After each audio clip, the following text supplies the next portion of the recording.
Radha Radha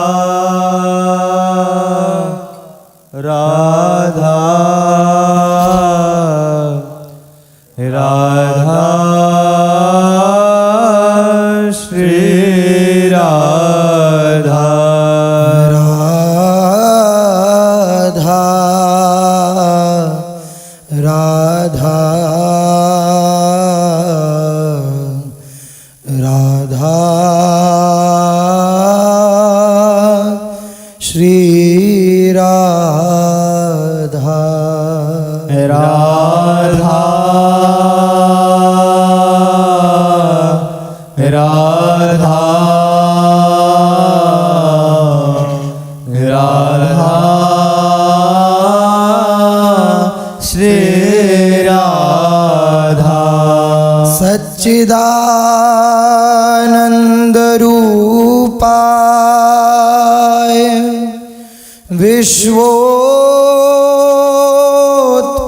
विश्वोत्पत्त्यादि Hathaway तापत्रय विनाशाय श्री कृष्णाय वयं नुमः कृष्णाय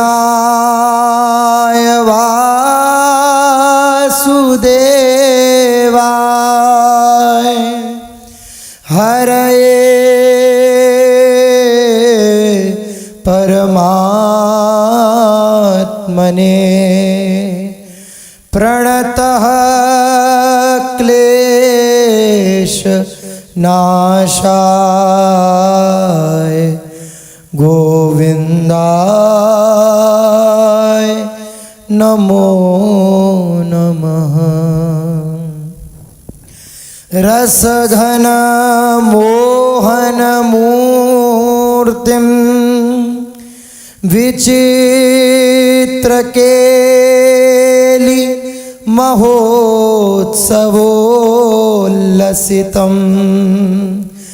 राधाचरण विलोडित रुचिरशिखण्डं हरिं वन्दे राधाचरण विलोडित रुचिरशिखण्डं हरिं वन्दे श्री राधा वल्लभ लाल की जय। परम सच्चिदानंद घन प्रेमामृत रस प्रवाही श्री गौर श्यामल चरणारविंद दृढ़ता पूर्वक इन्हीं युगल चरणारविंदों का आश्रय,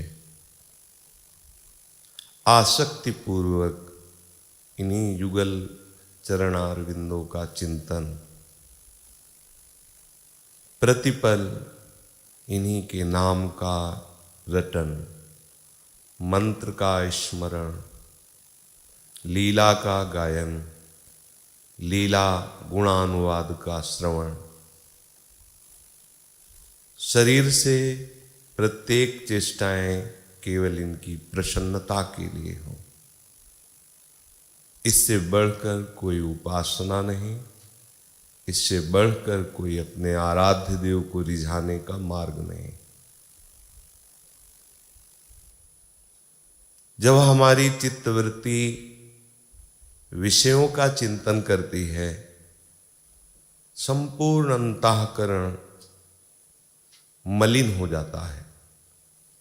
मलिन अंतःकरण का स्वरूप होता है कि जो ईश स्वरूप है वो अपने स्वरूप का विस्मरण करके अंतःकरण धर्म से युक्त जीवत्व को प्राप्त हो जाता है, कर्ता भोक्ता भाव को प्राप्त हो जाता है, जन्म मरण को प्राप्त हो जाता है। यद्यपि अजन्मा अविनाशी ईश स्वरूप है, भगवत स्वरूप है।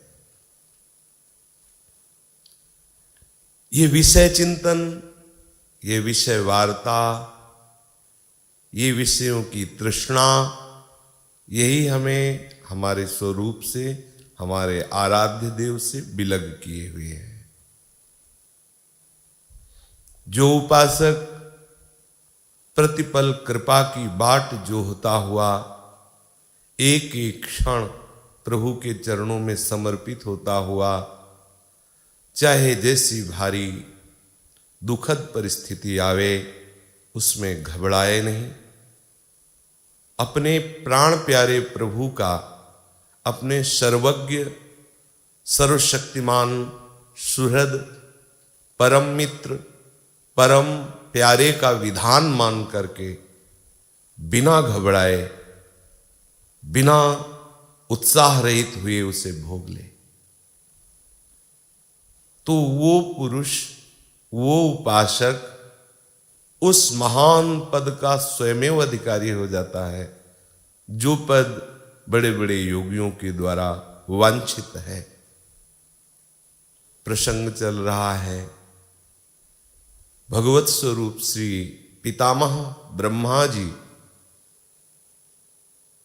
प्रभु श्री कृष्णचंद्र के कृपा प्रसाद से उनके स्वरूप का अनुभव करके उनका स्तवन कर रहे हैं। ब्रह्मा जी कह रहे हैं, तत्तेऽनुकंपां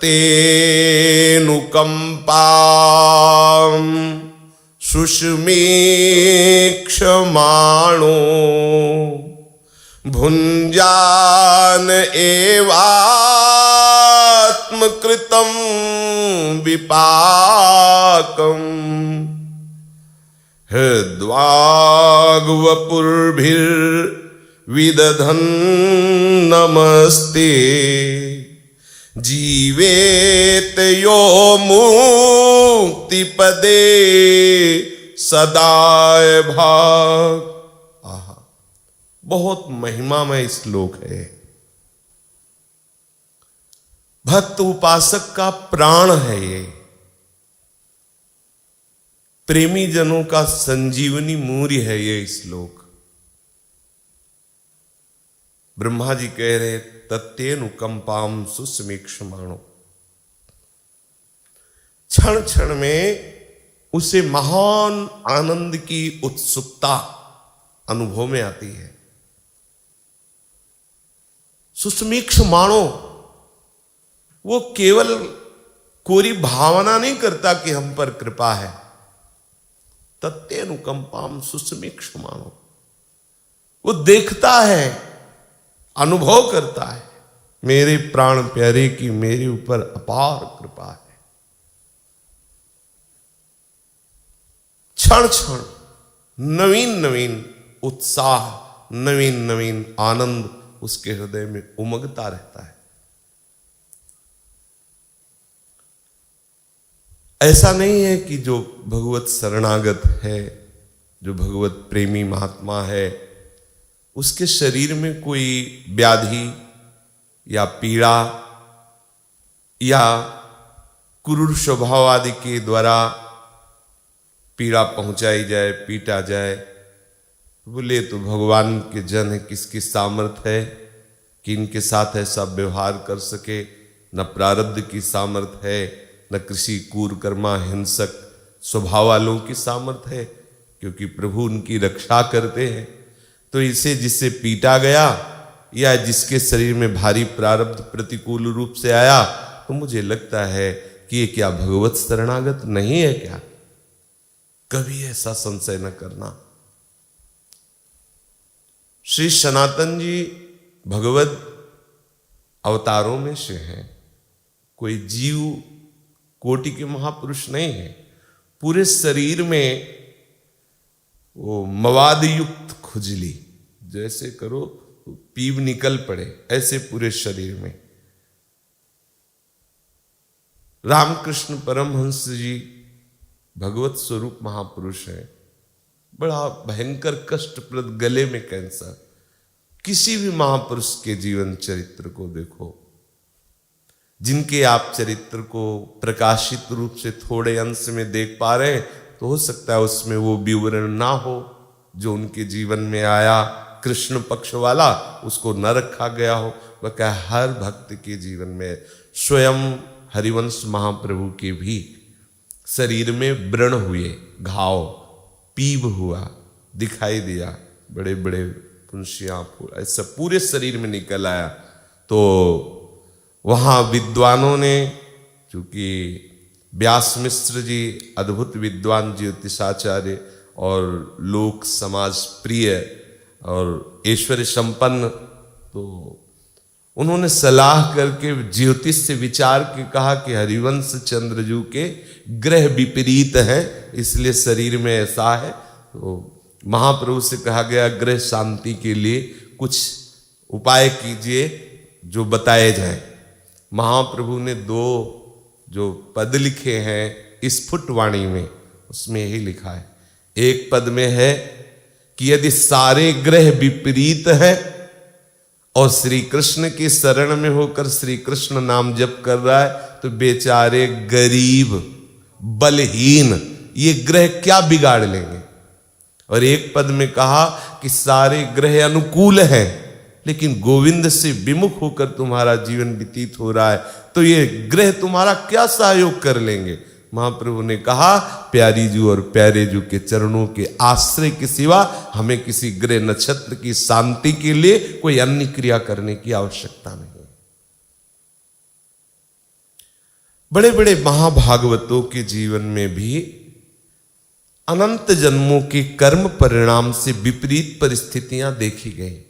जैसे परम पवित्र, परम जितेंद्रिय भीष्म पितामह महाभागवत, जिनके द्वारा स्वप्न में भी शास्त्र विरुद्ध आचरण की वृत्ति नहीं उदय हो सकती, जागृत में तो संभव ही नहीं, स्वप्न में इसलिए कह रहे हैं कि उसमें शक्ति अपनी पूर्ण बुद्धि की नहीं लगती, क्या मन संकल्प कर ले। लेकिन ये उस कोटि के महापुरुष हैं जिनके स्वप्न में भी कभी शास्त्र विरुद्ध वृत्ति का उदय नहीं हो सकता, क्रिया और चेष्टा तो बात जाने दो। और आजीवन श्री कृष्ण प्रेम में उन्मत्त रहने वाले महाभागवतों में भीष्म पितामह जी, और 6 महीने बाणों की सैया पर। आश्चर्य है, आश्चर्य है। इसलिए यहां अगला जो ब्रह्मा जी स्तवन में महामहिमा में सूत्र दे रहे, बोले एवात्म कृतम विपाकम, ये जीव विविध शरीरों में गया है पीछे। हो सकता है इसके द्वारा ऐसी गलतियां, ऐसी त्रुटियां हुई हो जो अक्षम्य हो। उन महान अक्षम्य अपराधों का मार्जन करने के लिए अतिशय दुलार करके मेरे प्राण प्यारे प्रभु ने जो विधान किया और वो इस शरीर में आकर प्रकट हुआ, उसे उत्साह युक्त होकर के, ये नहीं कि निराशा युक्त होकर के कि हाय प्रभु का भक्त हूं, प्रभु का नाम जप करता हूं, फिर भी मुझे शारीरिक कष्ट है, मेरे सामने ऐसी व्यवस्था आ गई है, ऐसी परिस्थिति आ गई। नहीं, भक्त ऐसा कभी नहीं करता और ना ही करना चाहिए। यद्यपि जब परिस्थिति आती है तब आपकी स्थिति ही काम करती है, बुद्धि काम नहीं करती। आपकी जो स्थिति होती है, अगर आपने वास्तविक अपने आप को शरणागत कर दिया है तो आपको समझाना नहीं पड़ेगा, उस समय वो स्फुरण ही वही होगा जो शास्त्र कह रहा है। वो कृपा का भली भांति अनुभव करने वाला उपासक निर्विकार भाव से प्रारब्ध को भोग लेता है। दुखद या सुखद दोनों प्रारब्ध विकार पैदा करते हैं। जब अनुकूल और सुखद प्रारब्ध आता है तो हर्ष विकार पैदा करता है, जब प्रतिकूल और दुखद आता है तो शोक। ये हर्ष और शोक अभक्त के हृदय पर स्फुरित होते हैं, अपना अधिकार करते हैं, शरणागत भक्त में नहीं। प्रेम पूर्ण गदगद वाणी से, पुलकित शरीर से समर्पित हुआ भी प्रतिपल समर्पित होता रहता है।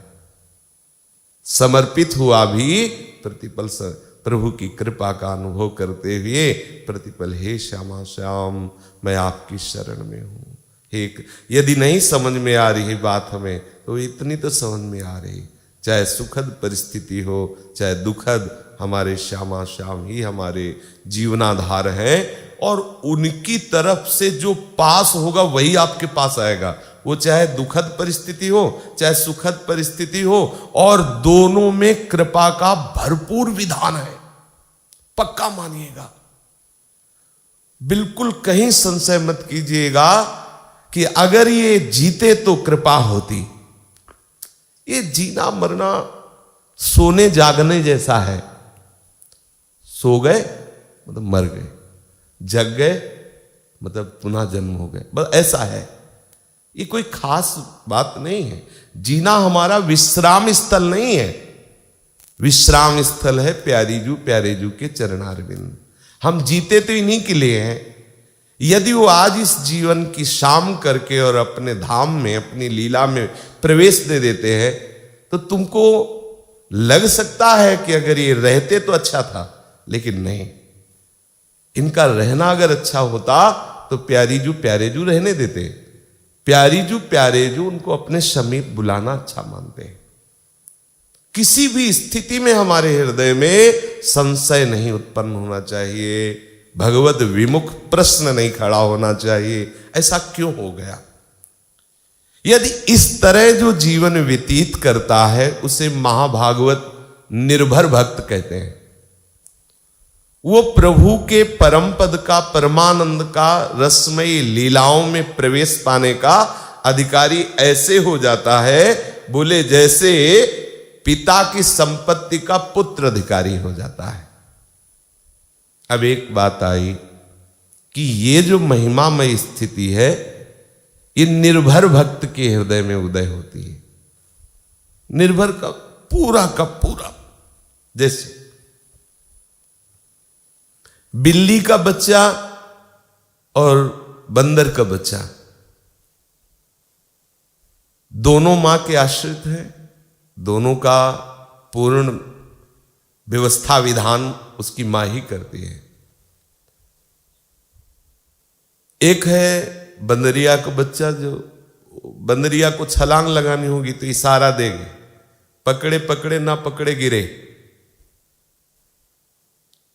यद्यपि वो बहुत प्यार करती है, मरने के बाद भी छाती से चिपकाए रहती है, लेकिन जब उसे कुछ पाना होगा तो ये चेष्टा नहीं करेगी कि उसको पवाएं या उसको पाने दें।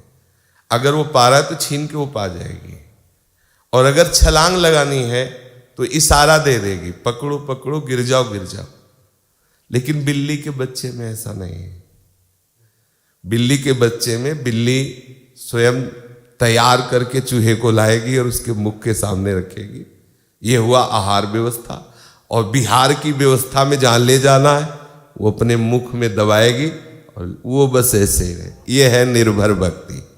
आहार और बिहार दोनों पे पोषण भरन न चिंत कराए, श्री हरिवंश विभव बिलसाए, श्री वृंदावन की माधुरी।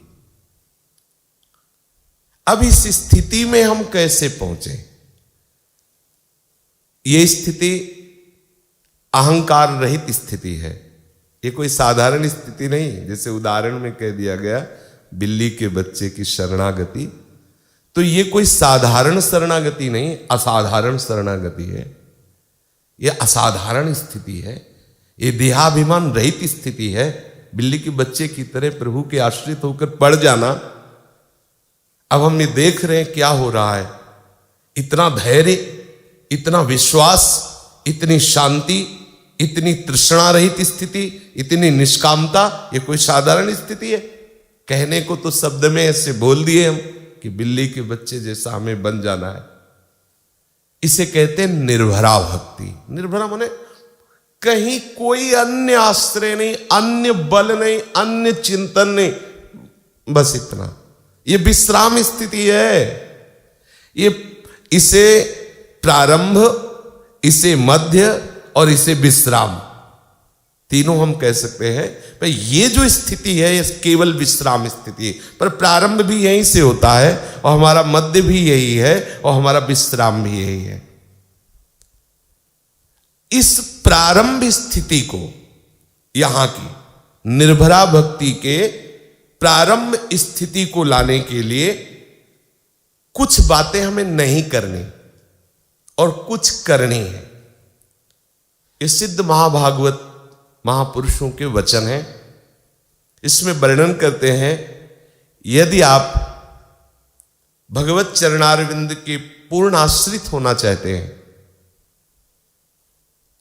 शरीर से, हृदय से और वचन से, तो आप इन नियमों का अपनी दिनचर्या में पूर्ण रूप से त्याग कीजिए। ये जो सूत्र बताए जा रहे हैं, इनका पूर्ण रूप से त्याग कीजिए, इनको मत कीजिए।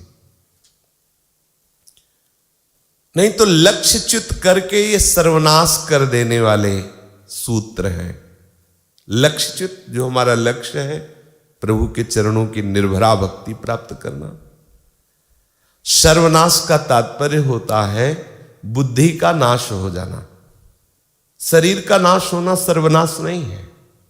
एक स्थूल शरीर नष्ट हो जाना कोई सर्वनाश नहीं कहा जाता।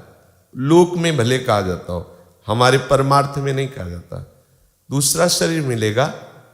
जैसे भरत जी का शरीर क्षीण हुआ तो मृग शरीर मिला, लेकिन सर्वनाश नहीं हुआ। इसीलिए मृग शरीर में भी उसी गंडकी नदी में वही मंत्र स्मरण करते हुए, वही सावधानी रखते हुए, हरी घास भी नहीं चर रहे, तो क्या बिगाड़ लिया? शरीर छूटा तो कुछ बिगड़ा थोड़ी। फिर मृग का शरीर छूटा तो बिना किसी अन्य साधना के ब्रह्मबोध संपन्न अवधूत स्थिति के, परमहंस स्थिति के महापुरुष के रूप में जन्मे। यहां कहते हैं यदि आप इन बातों को त्यागेंगे नहीं तो आप लक्ष्यच्युत हो जाएंगे, आपका सर्वनाश हो जाएगा। लक्ष्यच्युत होना ही सर्वनाश है। विपरीत बुद्धि होना ही सर्वनाश है। बुद्धि का भ्रष्ट हो जाना अर्थात प्रभु के चिंतन से रहित होकर विषय चिंतन होने लगना, यही सर्वनाश है। ये सर्वनाश की स्थिति के लिए सबसे पहले है ध्यायतो विषयान पुंसः संगस्तेषुपजायते संगात संजायते कामः कामात् क्रोधो भी जायते क्रोधात् भवति सम्मोहा सम्मोहात् स्मृति विभ्रमा स्मृति भ्रंशात् बुद्धिनाशो और बुद्धिनाशात् प्रणश्यति। जो विषयों का चिंतन करते रहते हैं, जहां बैठे या चेष्टा जो भी कर रहे, उसमें अंदर अंदर 5 ज्ञानेंद्रियों के द्वारा मन सहित जो भोगे जाने वाले विषय हैं, यहां उनकी बात हो रही। जो 5 ज्ञानेंद्रियां हैं, मना खष्टान इंद्रियाणि प्रकृति स्थानी कर सती। हमारे मन में जो 5 ज्ञानेंद्रियों के संयोग से विषय भोगने की प्रतिपल चिंतन वृत्ति होती है, उसे कहते हैं ध्यान। मन में नेत्रों के द्वारा ये देख लें, श्रवणेन्द्रिय के द्वारा ये सुन लें, घ्राणेन्द्रिय के द्वारा ये सूंघ ले, रसेंद्रिय के द्वारा ये चख ले और आदि आदि, त्वगेंद्रिय के द्वारा उसी में यह सब भोग सामग्री आ जाती है। शब्द, स्पर्श, रूप, रस, गंध, इन्हीं में पंचतन मात्राओं में ही सब विषय संसार के आ जाते हैं।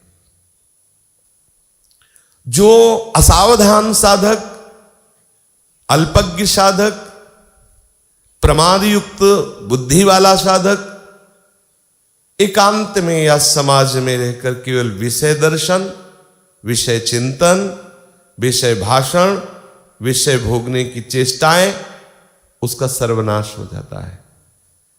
क्योंकि विषय चिंतन से विषय संयोग की प्रबल लालसा होती है और विषयी पुरुषों के संग से हमारे हृदय में विषय भोगों की कामना दृढ़ हो जाती है। कामना दृढ़ होने पर यदि कामना की पूर्ति हो गई तो लोभ प्रकट होता है जो बुद्धि का सर्वनाश करता है, या क्रोध प्रकट होता है जो स्मृति और बुद्धि का सर्वनाश कर देता है। दोनों में हानि है। कामना की पूर्ति से लोभ होता है, कामना की अपूर्ति से क्रोध होता है।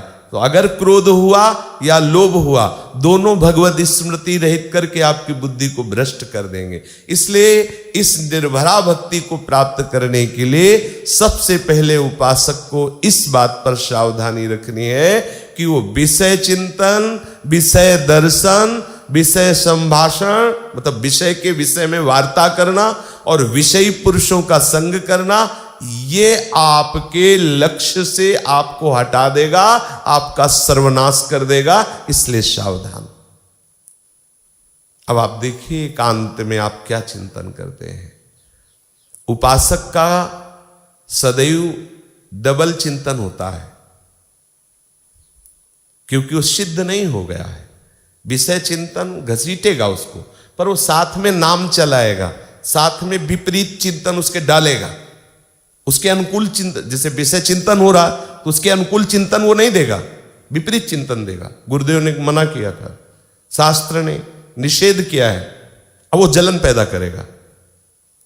वो जो वृत्ति हमारी विषय चिंतन के लिए हमें घसीट रही थी, तो ये जो विषयी पुरुष होते हैं इनको वो युक्ति पता नहीं होती, इसलिए उसको वो अनुकूल चिंतन देने लगते हैं। अनुकूल चिंतन देते हैं, संकल्प बनता है, क्रिया बनती है, वो संस्कार कर्म बार बार भ्रष्ट होते रहते हैं। उनको पता ही नहीं लगता कि हम भ्रष्ट होते हैं। जैसे गिरे हुए व्यक्ति को पता ही नहीं लगता वो गिरा हुआ है।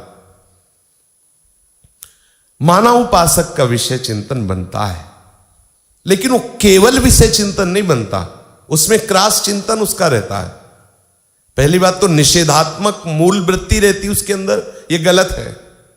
दूसरी बात, शास्त्र और गुरुदेव ऐसा मना किए हुए हैं, इसलिए मुझे ये वस्तु तो भले मन कह रहा है, प्राप्त होने पर मुझे इसे स्वीकार नहीं करना है। ये उसके मूल में बैठा है और वो बार बार नाम चलाता है, बार बार मंत्र चलाता है, बार बार वो कोई न कोई भागवतिक बात चलाता है, जिससे उस विषय चिंतन की जो सामर्थ्य थी उसको नष्ट करने वो खत्म हो जाती है।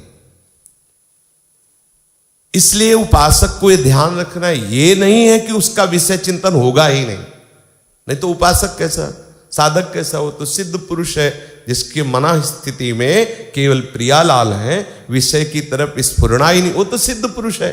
साधक का होगा विषय चिंतन, पर ध्यान रखे सीधा विषय चिंतन को सपोर्ट करना अपना सर्वनाश करना है। स्वाभाविक संस्कारवश दुर्वासना मम सदा परिकर्षयन्ति, दुर्वासना खींचेगी, लेकिन हमको उसका विरोध करना है। विरोध कैसे करना है? शास्त्र सूत्रों से, गुरुदेव के वचनों से, नाम से, मंत्र से, कीर्तन से, भगवत चर्चा से। यह सबसे बड़ा सावधानी का पहला सूत्र है निर्भर भक्त के लिए। दूसरा, उसको व्यवहार में सावधानी रखनी है कि बड़ी बड़ी सभाओं में, समितियों में, जिनमें एक दूसरे की निंदा, एक दूसरे को नीचा दिखाना, एक दूसरे के सिद्धांत का खंडन करना, जहां ऐसी सभा हो, जहां ऐसी समिति हो, बिल्कुल वहां शामिल नहीं होना। ये निषेधात्मक सूत्र है, नियम है, जिनका आप निषेध कर देंगे तो आप निर्भर भक्ति को प्राप्त हो जाएंगे। पहला, विषय चिंतन को, विषय श्रवण को, विषय संभाषण को, विषय चेष्टा को, विषय दर्शन को हमें त्यागना है। दूसरा, हमें उन सभाओं में 5 लोगों की भी सभा होती, 5000 की भी सभा होती, 5 लाख की भी सभा होती। अगर हम 4 बैठे हैं और उसमें विषय आकर्षण संबंधी, किसी की निंदा, किसी की अवहेलना संबंधी वार्ता हो रही, वो 4 के बीच में हमें उठकर खड़े हो जाना चाहिए और तुरंत वहां से चले जाना चाहिए। बिल्कुल नहीं देखा, यह सबसे बड़ा अपमान होता है उस सभा का। यदि आप खड़े हो जाइए और चल दीजिए तो उस सभा का अपमान हो गया। जो सभा में किसी वैष्णव की निंदा हो, भगवत नाम, भगवत रूप, भगवत धाम, भगवत लीला की अवहेलना हो रही हो, या भगवत चर्चा ना हो रही हो, केवल प्रपंच वार्ता हो रही हो, विषय वार्ता हो रही, कोई भी कर रहा हो, सभा में प्रणाम मुद्रा में हो करके चल देना चाहिए कि हमें ऐसी सभा का सेवन नहीं करना, और वैसे जाना भी नहीं चाहिए, नहीं जाना चाहिए, क्योंकि हमें कहीं ना कहीं राग द्वेषात्मक बातें सुनने को मिलेंगी जो हमारे बिल्कुल अंतःकरण के विपरीत है। हमारा अंतःकरण निर्भर होने जा रहा है। समझो, हम सामर्थहीन होकर के, बलहीन होकर के सबके चरणों की वंदना करने वाले बनने के मार्ग में चल रहे हैं। सबके तृणादपि सुनीचेन, तृण से भी हमें नीचा होना है। तो हम किसी की निंदा स्तुति सुनकर क्या करेंगे? हम किसी के सिद्धांत के खंडन मंडन की बात सुनकर क्या करेंगे? वाद विवाद ताने। प्रेम प्रवाह में हमारे चित्त को डालने के लिए जो दैन्यता चाहिए, जो निर्भरता चाहिए, जो समर्पण चाहिए, उसके लिए सभा समितियों में जाना ठीक नहीं। तो जहां भगवत चर्चा होती है, जहां कृष्ण कथा हो रही है, प्रियालाल की चर्चा हो रही, रसमयी वार्ता हो रही, कोई भी भगवत संबंधी एक तार भगवत नाम रूप गुण लीला का वर्णन हो रहा है, वहां जाने से तुम्हारा कभी अमंगल नहीं हो सकता। कभी भी कहीं भी किसी भी संप्रदाय का हो रहा हो, कहीं अमंगल नहीं हो सकता। क्योंकि जहां एकतार भगवत चर्चा होती, भगवत यश होता है, तो जैसे हम प्रियालाल के प्रेमी जन हैं, शरणागत जन हैं, और हमें कोई भी भगवत चर्चा मान लो हो रही, हम बैठे हैं, तो हमारे प्रिया प्रीतम के चरणों में प्रीति वर्धन करेगी वो चर्चा। भले हमारे चित्त में वो आनंद वर्धन करने वाली बात नहीं कर रहे, उस अन्य चर्चाएं भगवत संबंधी कर रहे हैं, तो उसका परिणाम होगा कि हमारी आसक्ति बढ़ती चली जाएगी। अब जैसे कोई प्रभु की श्री हरि के अन्य अवतारों की चर्चा कर रहा है, तो उसी समय देखना आप, आपके हृदय में वो चर्चा क्या करेगी? प्रियाजू से बढ़कर रूपवान तो कोई है ही नहीं, प्रियाजू से बढ़कर सामर्थ्यवान तो कोई है ही नहीं। जब साक्षात श्री कृष्ण के, अब आपके अंदर ये चलता रहे कि हो क्या रहा है, क्या हो रहा है, वो आपके ही आराध्य देव में प्रीति वर्धन करेगी। क्योंकि हरि चर्चा है, भगवत चर्चा है, चाहे जिस अवतार की चर्चा हो, ये आंतरिक बात आपको बता रहे हैं। लेकिन जो प्रपंच वार्ता है, जहां एक दूसरे के खंडन मंडन की बात है, जहां विजय और पराजय की बात है, जहां अपनी ऊंचाई की बात है, वो बातें हमें नहीं सुननी। ये दूसरा सूत्र बिल्कुल इसे बैठा लीजिए। यदि निर्भर भक्ति प्राप्त करनी है तो ये सूत्र अपने हृदय में रख लीजिए। जो अपने आराध्य देव के यश से रहित ग्रंथ हो, उसे नहीं पढ़ना हमें। समाचार पत्र से लेकर के अन्य सांसारिक कहानियों से लेकर के हमें शास्त्रों तक, जहां राधा किशोरी नहीं, जहां प्राण प्रीतम श्याम सुंदर नहीं, जहां उनका निज महल वृंदावन, उनके निज प्रेमी जनों की चर्चा नहीं, हमें अपना समय ऐसे ग्रंथों के स्वाध्याय में नहीं देना। चाहे वो व्यवहारिक हो, चाहे वो परमार्थिक हो। भगवत रसिक जी कहते हैं, परमार्थ व्यवहार बनो कि ना बनो। क्योंकि हम निर्भर भक्त, हम निर्भर श्यामा श्याम के चरणों में पूर्ण आश्रित होने की तैयारी कर रहे हैं। तीसरी बात, साधना में, उपासना में जो गुरुदेव ने आपको दिनचर्या दी है, जो मंत्र दिया है, जो पाठ दिया है, जो सेवा दी है, उसमें आलस्य नहीं होना चाहिए। स्वास्थ्य या किसी परिस्थिति, बस समय का परिवर्तन हो सकता है। सुबह के 8 बजे की जगह शाम के, रात्रि के 8 बजे हो सकता है, लेकिन उस साधना का उल्लंघन नहीं होगा, उस नियम का उल्लंघन नहीं होगा। समय परिवर्तन हो सकता है किसी परिस्थिति के कारण। आप जो प्रातःकालीन की सेवा दिनचर्या है, उसे आप रात्रि में कर सकते हैं, दिन में कर सकते हैं, पर आप उसका उल्लंघन नहीं। अगर उल्लंघन करते हैं तो आलस्य है, वो प्रमाद है, और ये आलस्य प्रमाद आपकी जो भक्ति की परिपक्व अवस्था, निर्भरता है, वहां पहुंचने में बाधा पहुंचा देगी। दीर्घ सूत्रता कल कर लेंगे, परसों कर लेंगे। देखो, कहा था ना कि वो नियम पूरा होना चाहिए, तो हम 10 दिन में एक एक माला बढ़ा करके, ऐसे वो दीर्घ सूत्रता, ऐसा नहीं होना चाहिए। इस मार्ग के पथिक को चाहिए, काल करे सो आज, कल आज करे सो अब। पल में परलय होएगी, बहुरी करोगे कब, पता नहीं कब आंखें मुंद जाए। हम 10 दिन की बात सोच रहे हैं, 10 सेकेंड का भरोसा नहीं। हम कोशिश करें कि हम दीर्घ सूत्री न बने। अपने जो परमार्थ का या हमें जो भागवतिक व्यवहार की सेवा मिली है, उसे हम आगे के लिए ना टालें। ये यहां रखना है, रख देंगे, ऐसा नहीं। सेवा का कार्य है, अभी इसी क्षण उसको पहले पूरा करो, फिर अगली बात करो।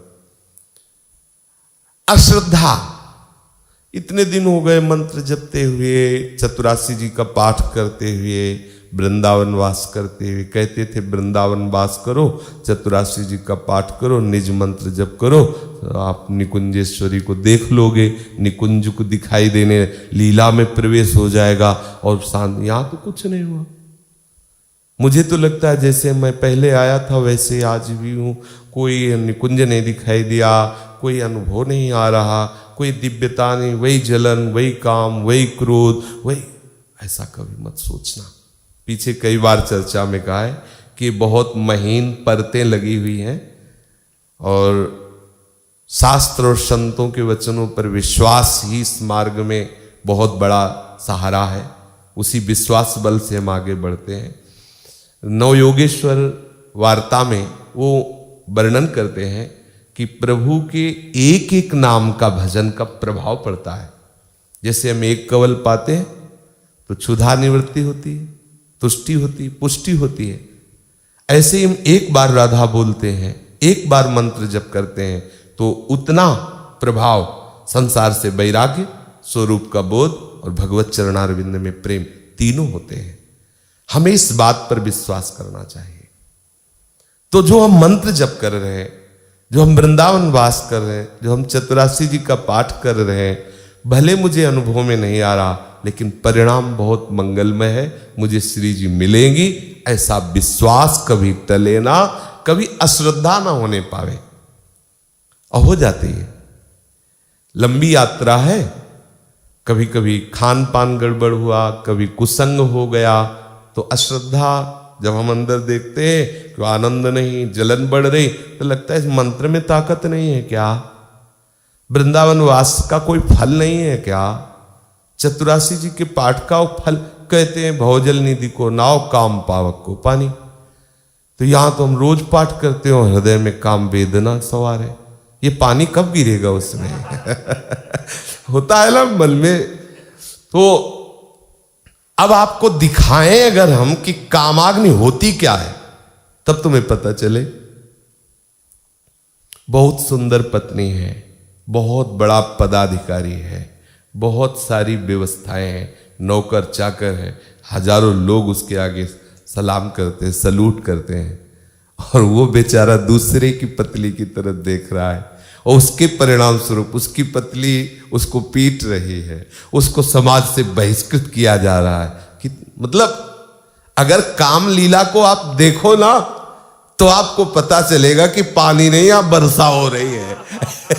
ये तो छुटपुट, जैसे तवे में पानी डालो ना तो फिर धुआं निकलता है, ये तो धुआं है, आग तो बुझ गई है, आग तो बुझ चुकी है। कामाग्नि की अगर ज्वाला को देखो तो काम से पीड़ित होकर मां अपने पुत्र की हत्या कर रही है, पुत्र अपने मां की हत्या कर रहा है, पति पत्नी की, पत्नी पति की, के मतलब झांक करके देखो तो आतंक मचाए हुए है ये। लेकिन आपके हृदय में स्फुरणा होती है और गायब हो जाता है, ये वर्षा ही हो रही है, आप उसे समझ नहीं पा रहे। एक दिन देखोगे, विश्वास करना। हम अपने हृदय को साक्षी करके कहते हैं, क्योंकि इस हृदय में भी वो सब विकार जो सृष्टि में आते हैं वो सब पक्का समझो। ऐसी कृपा का उदय होता है। जिन विकारों से डर लगता था कभी ऐसा ना हो जाए, कहीं ऐसा ना हो जाए, उन्हीं विकारों की बाहुल्यता, उन्हीं विषयों की बाहुल्यता होने पर, जैसे घड़ी से सेल खींच लो तो सुई मिनट की मिनट जगह में, सेकंड की सेकंड की जगह में, और घंटे की जगह में हिल नहीं सकती। ऐसे ही शक्तिहीन काम क्रोध आदि हो जाते हैं जब प्रियालाल की कृपामयी दृष्टि पड़ती है। विश्वास कर लो, विश्वास से ही आगे बढ़ोगे। बिल्कुल धैर्य पूर्वक हमारी बात को बैठा लो। इस हृदय में भी काम क्रोध आदि जैसे आपके हृदय में, वैसे ही जैसे आपको संसार प्रिय लगता है वैसे मुझे भी प्रिय लगता था। लेकिन देखा, गुरु कृपा देखी है, वाणी जी की कृपा देखिए, किशोरी जी की गोरे चरणारविंद की शीतलता देखिए, और फिर आश्चर्य हुआ कि इसी से तो डरता था। जिससे हम डरते थे वो रस्सी का सांप था। चूंकि डरना बनता ही नहीं है, ना उसमें दांत थे, ना उसमें विष था, और ना वो था, केवल भ्रम था। पर जब तक नजदीक नहीं पहुंचा जाता तब तक ये रस्सी का सांप चैन नहीं ले देता। उसे बहुत जलाता है, बहुत तड़पाता है, बहुत भयावह, बहुत क्लेशदायक है। इसलिए आप कभी अविश्वास न करें। ये सूत्र हृदय में धारण कर ले। आप जिस मार्ग में चल रहे हैं, मार्ग में क्या चल रहे हैं, आप जिस लिफ्ट पे बैठे हुए हैं क्योंकि मार्ग में चलना एक अलग शब्द हो जाता है और निर्भरा भक्ति की व्याख्या हो रही, इसलिए आप जिस लिफ्ट में बैठे हुए हैं ये सीधे निकुंज वाले फ्लोर में खुलेगी जाके ये बीच में उपद्रव करोगे तो खटपट में परेशानी होगी, बकाया है खुलेगी नहीं। ये खुलेगी तो उसी फ्लोर में जागल भैया दिए हुए प्रिया प्रीतम मंद मंद मुस्कुराते हुए विहरण कर रहे हैं। इसलिए अश्रद्धा कभी मत करना और निश्चय की कमी मत होने देना। निश्चय की कमी, जैसे हमारा निश्चय है हम अपने जीवन को वृंदावन धाम की धूल में समर्पित कर दिए, निश्चय है हमारा का तात्पर्य हम सबका। बीच में विघ्न आएंगे, ऐसा नहीं कि आपने कह दिया तो हो गया। कई तरह के विघ्न आ सकते हैं। मानसिक विक्षेप आ सकता है कि छोड़ो यार क्या वृंदावन। शारीरिक विक्षेप आ सकता है, चलो बंबई चल लो, नहीं पर ऑपरेशन होगा तभी आप ठीक होगे। ऐसे विक्षेप आ सकते हैं। आपके निश्चय में कमी न, ध्यान रखना इस बात को। बड़े से बड़े औषधि में जितनी सामर्थ्य है वो हमारे श्री कृष्ण के द्वारा दी हुई है। ये इसको बैठा लिए हृदय में। बड़ी सी बड़ी औषधि सृष्टि में जितनी भी रोग निवारण की सामर्थ्य रखती वो श्री कृष्ण की द्वारा ही प्रदत्त है। श्री कृष्ण के द्वारा संजीवनी में संजीवनीपना श्री कृष्ण ने दिया है, अमृत में अमृतपना श्री कृष्ण ने दिया है। और आप बैठे कहो श्री कृष्ण के घर में, घर में, समझ रहे ना। इन्होंने औषधियों में रोग निवारण की सामर्थ्य दी है, समझ रहे हो। और आप किसके पास बैठे हो, जिनके एक अंश से औषधियों, संपूर्ण सृष्टि की औषधियों में, संपूर्ण रोगों की औषधियों में सामर्थ्य है, उन श्री कृष्ण के निज महल में बैठे हुए हो। अगर वो रोग निवृत्ति होना ना तो एक पछियाओं की हवा आएगी, ठीक हो जाओगे।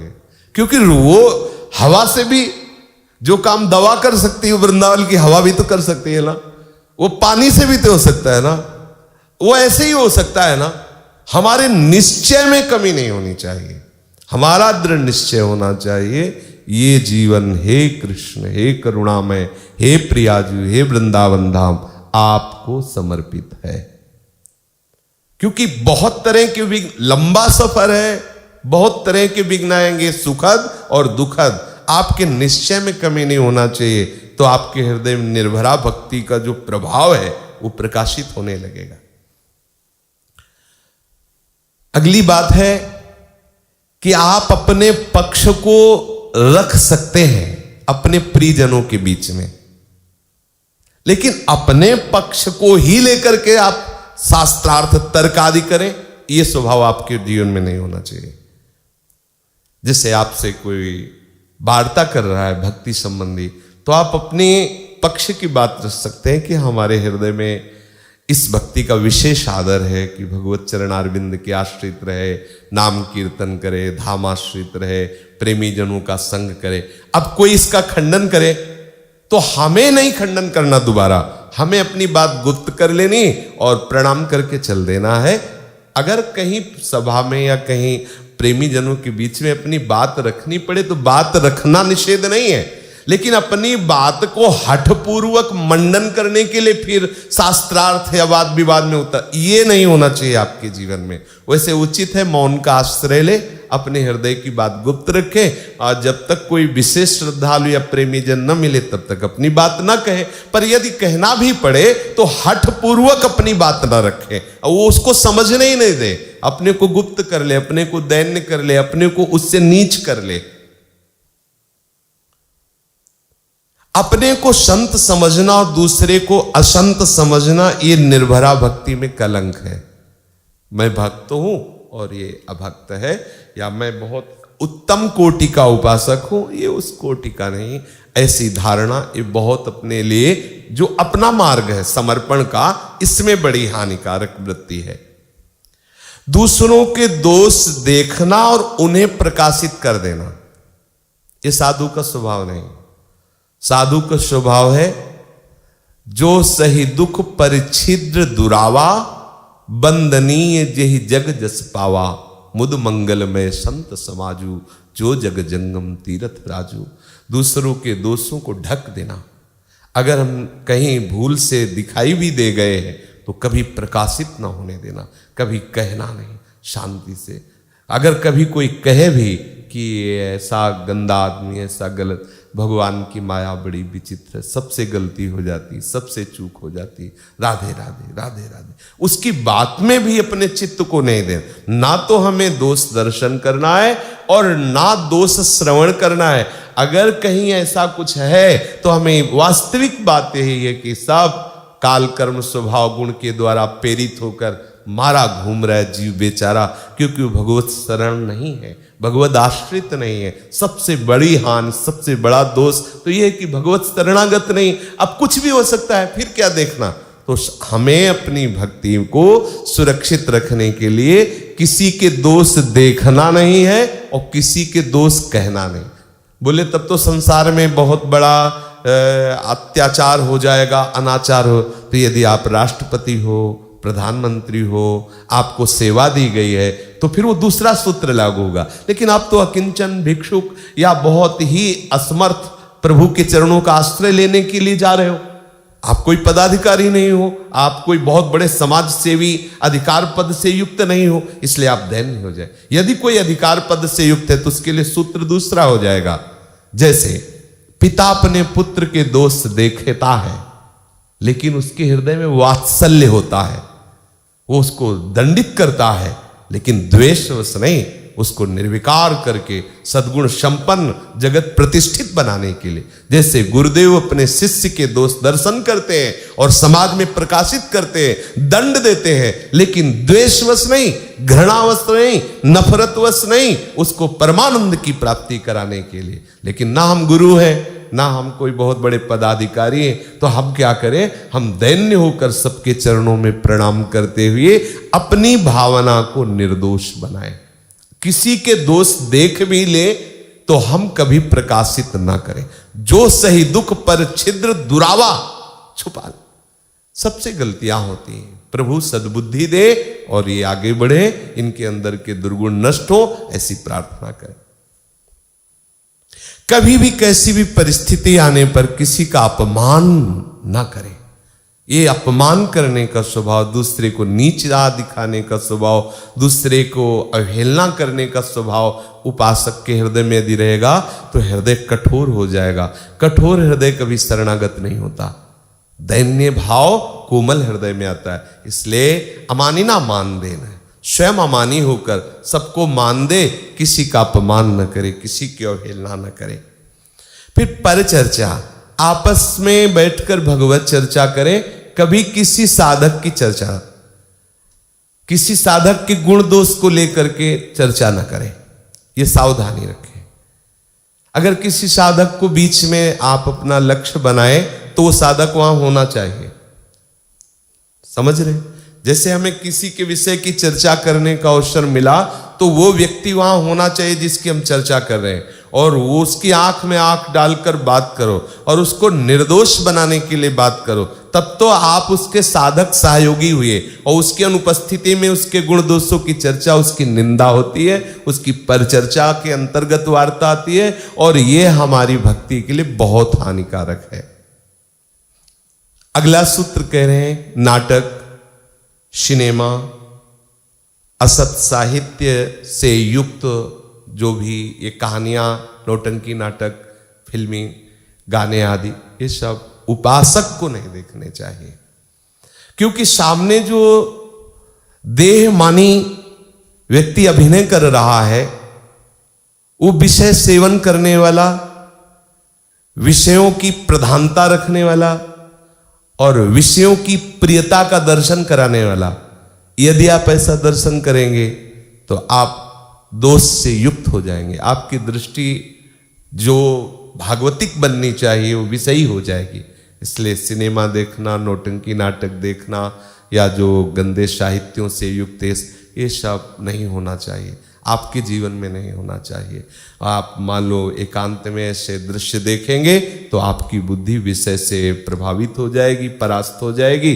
फिर वो युक्तियां जो भजन की हैं वो सब ढक जाएंगी। कोई भी आपके जीवन में अशास्त्रीय कार्य ना रह जाए। तस्मात् शास्त्रम प्रमाणम ते कार्याकार्यो व्यवस्थितो। सुबह जगने से लेकर रात्रि शयन तक अपनी दिनचर्या की एक डायरी होनी चाहिए और उसकी जांच स्वयं आपको करनी चाहिए कि आपकी दिनचर्या में कहीं कोई ऐसा समय तो नहीं जो धर्म विरुद्ध हो, अशास्त्रीय हो, संत वैष्णव जनों के विरुद्ध आचरण वाला हो, वो त्याग देना चाहिए। कैसा भी जीव, कैसे भी आचरण वाला क्यों हो ना हो, उससे घृणा नहीं करनी चाहिए। ये घृणा नहीं होनी चाहिए। मान लो कोई बीमार है, कोई गंदा है, शरीर से दुर्गंध आ रही है या आदि आदि, घृणा नहीं करनी चाहिए। अगर घृणा करते हो तो अपने दोषों से करो, घृणा करते हो तो अपने शरीर से करो। मलमूत्र का भांड तुम्हारा भी तो शरीर है। यदि तुम दूसरे के शरीर से, दूसरे के व्यवहार से घृणा करते हो तो आप निर्भर भक्ति की तरफ आगे कदम नहीं बढ़ा पाओगे। फिर है विपत्ति में घबराना नहीं, संपत्ति में फूलना नहीं और कर्तव्य को भूलना नहीं। कह रहे विपत्ति में घबराना नहीं, संपत्ति में फूलना नहीं, कर्तव्य को भूलना नहीं। जगत के विषयों की प्राप्ति में जीवन की सफलता है और भगवान की कृपा है। ऐसे लोगों की बात न सुने, न मिले और न कभी ऐसा चिंतन आने दे। समझ रहे हो? बहुत बड़ा जगत में आपको पद मिल रहा है, संपत्ति मिल रही, बोले बहुत बड़ी उपलब्धि हुई हमको और हमारे ऊपर भगवान की बड़ी कृपा है। ऐसी बातें सुननी नहीं चाहिए, ऐसे लोगों का संग नहीं करना चाहिए, ऐसा चिंतन नहीं करना चाहिए। ये कृपा नहीं है। कृपा है आप लोगों के ऊपर।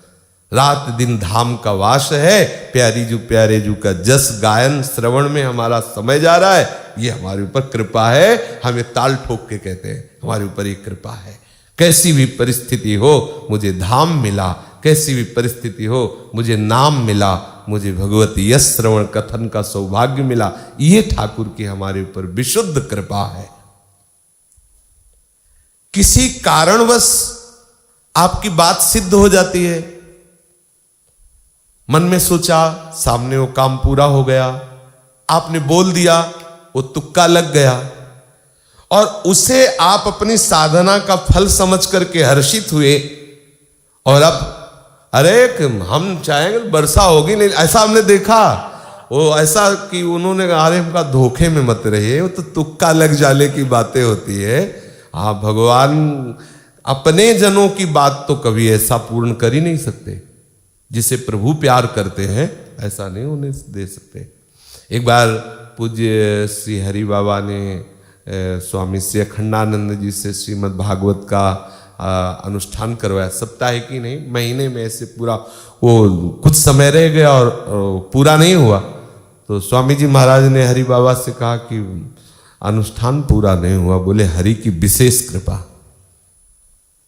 कभी पूर्ण ना हो हमारा अनुष्ठान, ये चलता ही है, पूर्ण कभी लो। जैसे आपके मन में आया ना कि ये हो जाए और प्रभु देख रहे हैं कि गुदगुदी आ जाएगी इसके हृदय में, वो कभी पूरी नहीं करने देंगे। हाँ, तो हमारी कोई बात हो जाए पूरी, हमारा कोई संकल्प पूरा हो जाए तो हम उससे हर्षित ना हो। ये निर्भरा भक्ति के लिए हम उससे हर्षित ना हो, अपने को सिद्ध ना मान लें, लोगों से बात ना करने लगे कि हम जो कह देंगे हो जाएगा, चमत्कार दिखाने के चक्कर में ना फंसे। यदि हम ऐसी सावधानी रखें तो हमारे हृदय में भगवत चरणारविंद के प्रति पूर्ण समर्पण का भाव आ जाएगा। शेष चर्चा आगे। श्री राधा वल्लभ लाल की जय। जय जय श्यामा जय जय श्याम। जय जय श्री वृंदावन धाम। जय जय श्यामा जय जय श्याम। जय जय श्री वृंदावन धाम। पावन राधे तेरो नाम। पावन राधे तेरो नाम। पावन राधे तेरो नाम। पावन राधे तेरो नाम। पावन श्री वृंदावन धाम। पावन श्री वृंदावन धाम। जय जय श्यामा जय जय श्याम। जय जय श्री वृंदावन धाम। जय जय श्याम जय जय श्याम।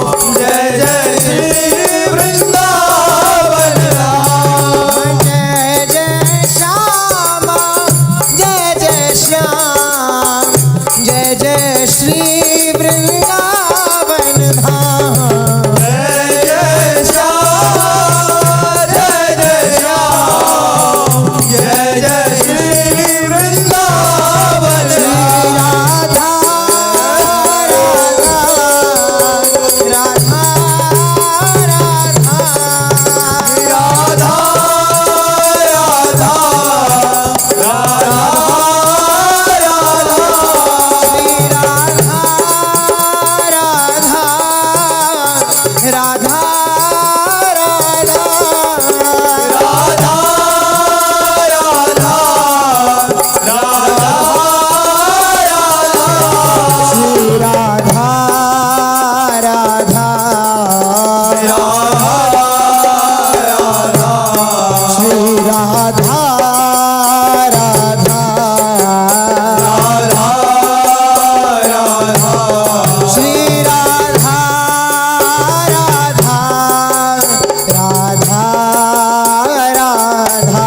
दासी श्री राधा वल्लभ लाल की जय। महाप्रभु श्री परिवंश चंद्र जी महाराज की जय। श्री हित सेवक जी महाराज की जय। समस्त सहचरी वृंद की जय। श्री वृंदावन धाम की जय। यमुना रस रानी की जय। समस्त संत हरि भक्तन की जय। श्री सद्गुरुदेव भगवान की जय। जय जय